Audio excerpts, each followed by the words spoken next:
Hi, my name is Adrienne. I'm a hypnotherapist, a yoga teacher and a nutritionist, and I combine all these practices to help women with their womb health, with their feminine essence, and just to feel good in their body, in their mind and in their spirit. Today, I'm in the middle of moving, so my life is chaos. But today I'm driving to Amsterdam. I will be interviewing my friend Catalina, who I consider a very embodied and a very powerful and beautiful woman, about her process of feminine awakening. And this is just the first of a series that I'm planning to do. So let's see how it goes. Catalina has her atelier here. She's a tattoo artist, and I will show you around a little bit. It's a really beautiful space, especially up here.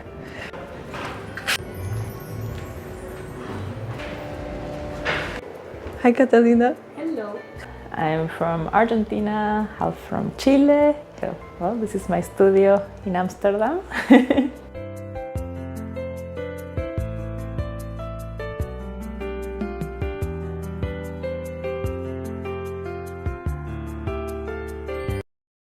Yeah. Thank you so much, Catalina, beautiful Catalina, for being the very first guest on my YouTube channel and in my Feminine Awakening series. Wow.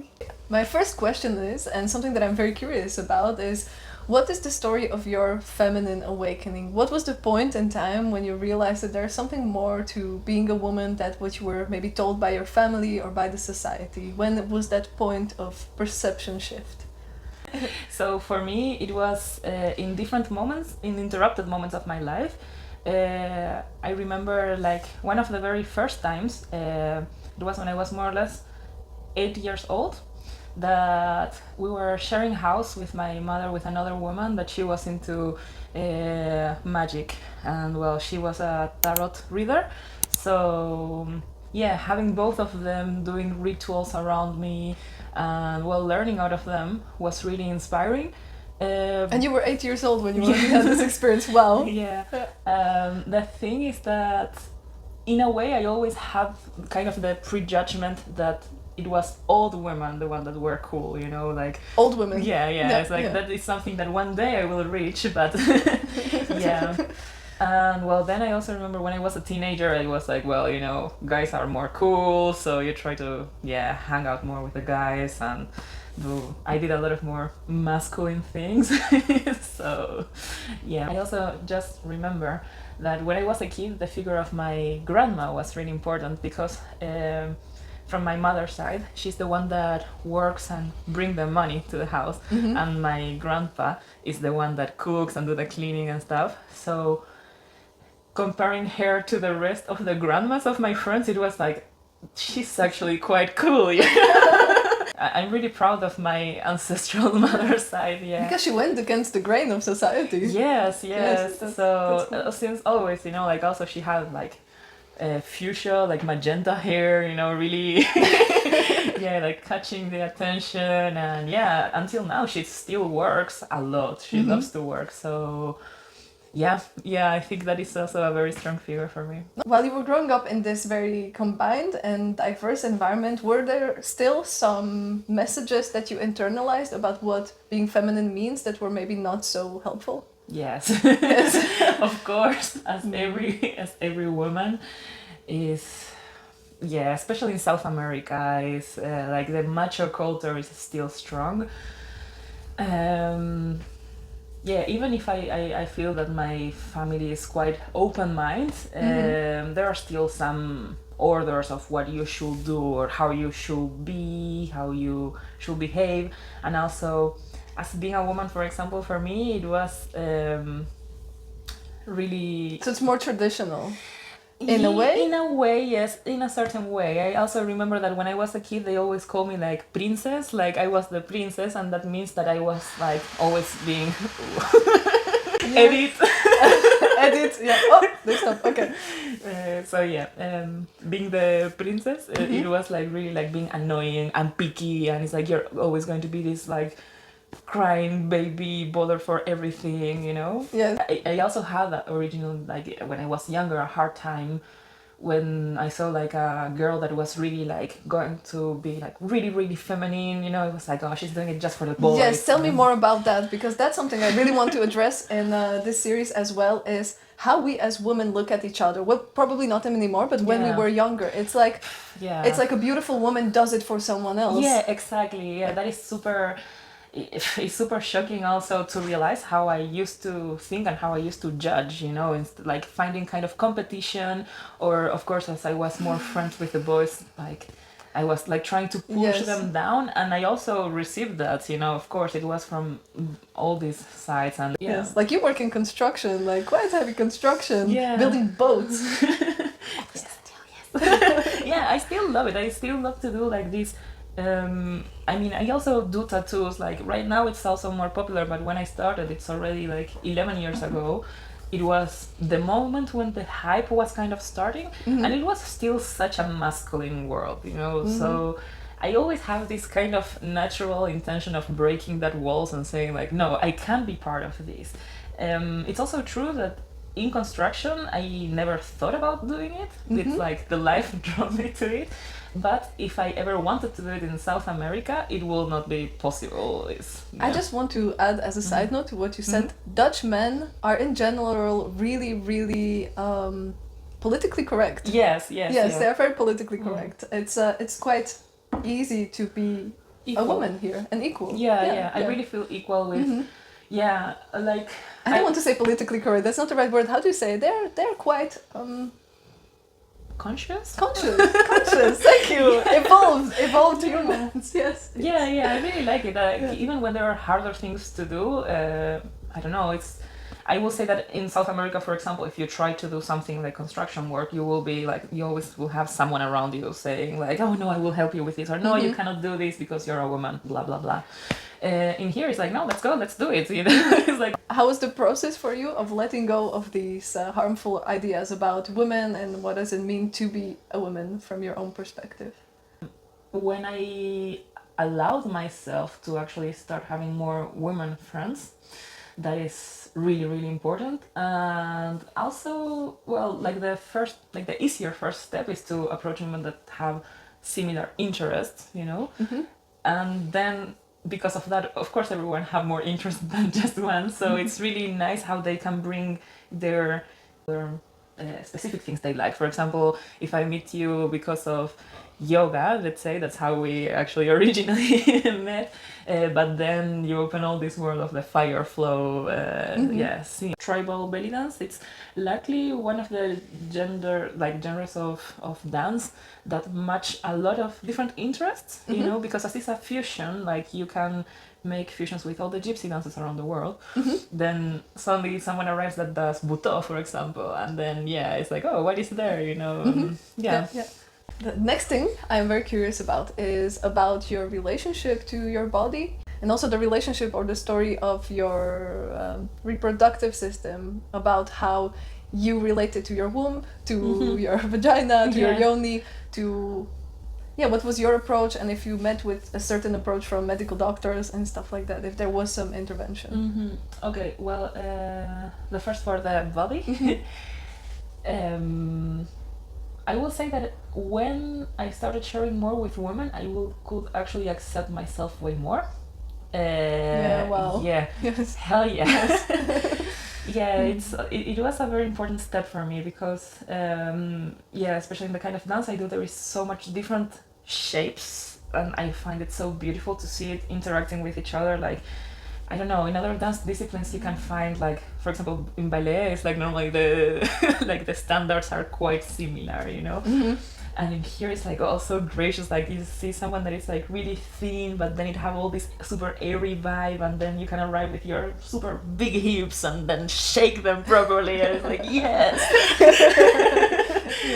I still am affected with like society's thing. Like, I have some days when my hormones are more down or I'm more sad, and then I start being like, oh no, I'm like too fat or too tall, or my hair is too messy. But you know, like it's not like an insecurity that I truly believe from inside, but you start questioning yourself because you're supposed to, right? Yes. And then apart from that, in a medical way, Luckily I always received a lot of information from my mother. She was always like super open with me. I always have like my doubts solved from a very trustable resource. Nice that you had a mom like that. Yeah. So I was allowed since I was like, I really remember as a 3 years old or something like that. It was like, it's completely fine that you explore your body, like remember to do it with your hands clean and in an intimate space, and yeah, do not allow anyone else to do it because consent, That's cool. Yeah. That's really cool. I had a time when I was taking the pills, and I remember in those days I really hated like my connection with my femininity. It was like, no, yeah, really, really disconnected from it. And then in a moment I discovered I had like something called me and woke me up, and it was like, hey, these are not being good for you. But yes, stopping the pill, it is something. I remember when I stopped the pill, I started to feel like myself again. Yeah. And I didn't feel like myself. I used to cry every day. I was such a crybaby. I was all over the place with my emotion. And it's so strange that male doctors usually, or any doctors, but really push this pill. Anything you come with as a young teenager, you come with any problem, they're like, the pill will solve it for you. Here you go. Whatever it is, the pill is the answer. It's automatic, yeah. And then there's this narrative of women being hormonal and emotional, but I have never ever been as emotional as when I was on the pill. Hell yeah. Yes. Yeah. So super agree. And also like the problem is that as you're so disconnected from your feminine energy and of course denying all that side, you cannot really analyze what's going on because there are some emotional things that you actually have to go through. Pain? Yeah. Pain is showing you where to look. Yeah. Yes. I mean, it's really important to really like know where it's coming from. Like for example, for me, I do have this thing that before I have my period, I'm more tend to cry for really Me nonsense too. things. Like it's like all the tea is finished. No. Yeah. So for me it's really important when I know it's like okay, if I feel it, then I look at my at my calendar and it's like okay, now I know why I'm feeling so much. Or if it's not my hormonal days, it's like okay, maybe I should go through this and analyze a bit more if there is something else bothering me, to heal it and not to just cover it and then leave it for later, let's say. Catalina, what's your role in the process of the feminine awakening? Yeah, sharing the cool things of being a woman, right? Like I think like the moments when I can seduce more women to embrace their femininity is in the dance classes.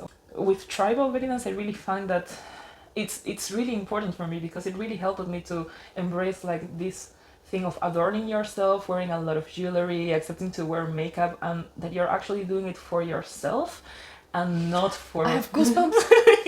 Yes. It's like this going as a tribe, like all these powerful women wearing these beautiful skirts, all these flowers, and just to feel like it's not like a warrior, but like you're ready for action. Yes, that's why I love wearing makeup, and I sometimes wear makeup even when I'm by myself because it makes me feel more productive. I just feel better.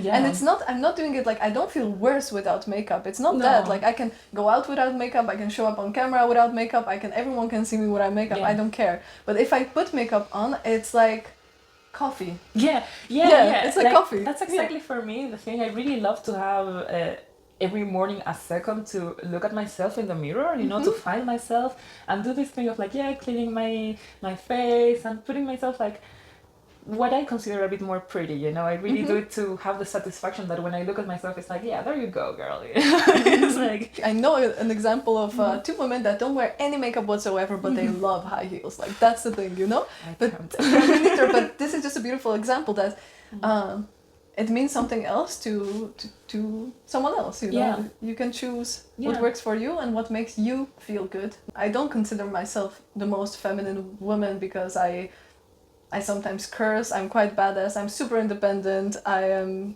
hard to pin down, but at the same time, that doesn't prevent me from being feminine in my own way, in the ways that make me feel feminine and good. Yeah, and actually all the qualities you just say can be really part of being a woman. Exactly. Part of being woman is also having the divine masculine within you, and part of being a man is having the divine feminine. We are still in a process of deconstruction. It also works like that in English. Oh yeah, I also spoke about that. Yeah.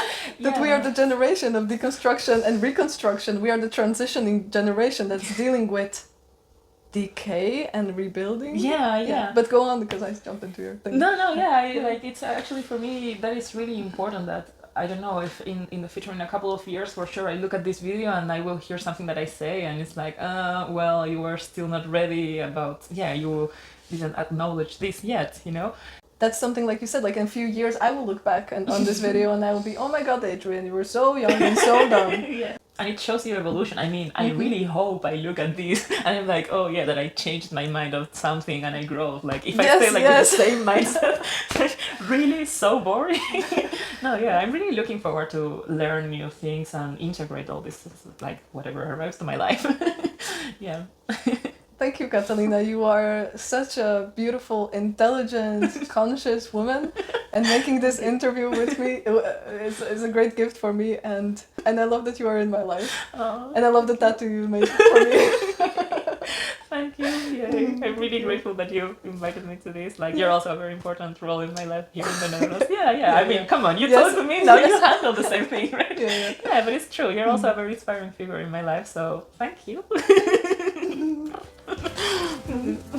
This is my mother, my grandma and my great-grandma, and yeah, always when I have a bit of a down moment, it's like, oh my god, look at them, they are so beautiful and so strong. Yeah, also these pictures in here, this is my great-grandma. I find it super cute, this photo. You know, like that feeling of connecting with nature, all the wild nature going, like being born out of. Wow. Yeah. Well, as you can see, the moon appears a lot for me. It's quite important, like, yeah, moon energy. Here it says in Spanish, like, self-sufficient. Well, yeah, like being complete, like still like keeping all the feminine energy and, well, as you can see, really masculine also. It's based on a dream. So yeah, after having this action, there was like, I had a new eye coming out of my mouth, and well, these beautiful horns that it's a rising moon. Hard, self-destructive moment, and actually, yeah, using like the way of drawing as a therapy to heal. And it's also connected with this one. Your mind is involved in darkness. You should be a prisma. I don't know how to translate.